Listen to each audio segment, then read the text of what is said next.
د حیا حکم لکه څنګه چې الله تعالی د طرفه نارینه او زنانو ته کول کیږي دغه رقم نارینه به هم کامل الحیاي او په نارینه کې به هم د حیادارۍ ژوندګي تیری شي. زنانه خو بالکل د حیا یو فکر د الله تعالی د حیا د لپاره پیدا کړی ده. زما عقیده دا ده چې په کومه زنانه کې حیا نه هغه زنانه د زنانې ویلو مستحق نه ده. هغه زنانه یو حیوان ده، هغه زنانه یو حمار ده، هغه زنانه یو بد اخلاق ده چې د کومې مځکې پر مخ باندې ګرځي هغې مځکې پر مخ باندې ګرځي. هغه زنانې ته د زنانې نوم ورکول دا د زنانې د نامه د سپکوالي یو ذریعه ده. او زنانې د پاره حیا خپل زیور او زینت دی. دنیا کې الله تعالی خوبصورتی او شایست هغه زنانه ته ورکړی دی چې هغې ته الله تعالی د حیا زیور ورکړی. هغې بیا خوبصورته زنانه ده، هغې بیا ښایسته زنانه ده، هغې هغه زنانه ده چې د هغې خپل رب هم راضي دی او هغې ته الله تعالی ډېر کامله طریقه باندې زندګي ورکړې ده چې کومه زنانه ته الله د حیا زیور ورکړی. د پیغمبر علیه صلات وسلام زمانه ده، یو زنانې خپل بچي د پیغمبر علیه السلام سره په جهاد کې واستول، په غزوه کې واستول. د پیغمبر علیه الصلاة والسلام سره چې کله هغه بچي ولاړل غالبا که زه دا وایم چې غزوه احد والا چې د مدینې منورې سره ډېره نږدې وسوله.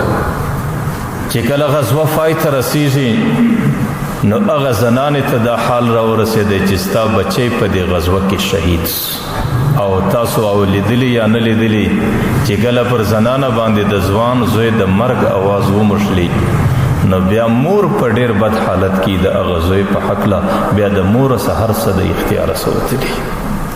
هغه زنانې چې کله دا واورېدی چې په غزوه کې زما بچی شهید نو هغه زنانې د ځانه سره فکر وکړي چې اوس به څه کوم. د ټولو دپاره د امن او د سکون کور او محل د محمد رسول الله کور دوی به دستي د رسول الله کور ته ځان رارسوي.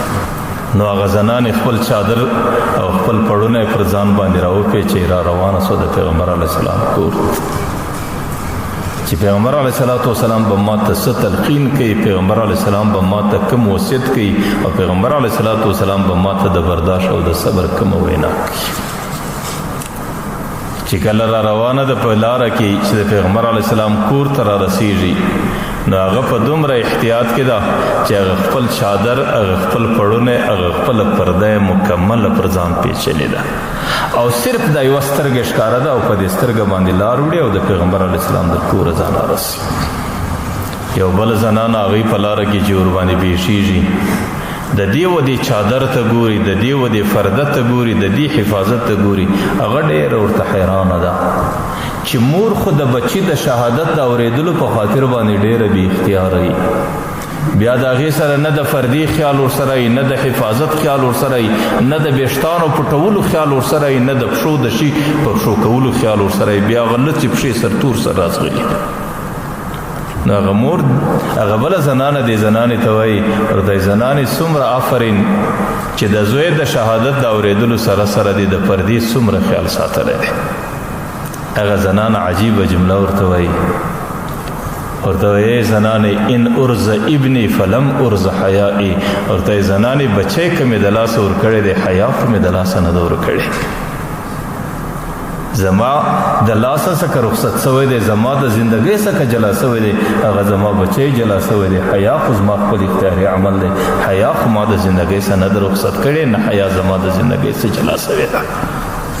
زه دا درته وایم چې د نارینهو صفت، د زنانو صفت، د اسلامي معاشرې د کامیابۍ صفت هغه په معاشره کې د حیا حفاظت کول.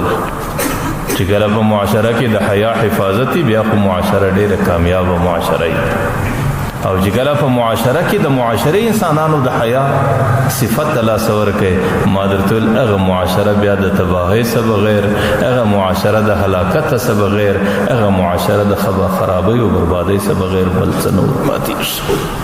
إلهي واسع الكرم ورب البيت والحرم إليك أتيت منكسرا منيبا أغبر القدم. إلهي واسع الكرم ورب البيت. الشيخ مولوي اکرم الله صاحب د هر قسم بیانونو ترلاسه کولو لپاره زموږ چینلونه درسره جوائن او سبسکرایب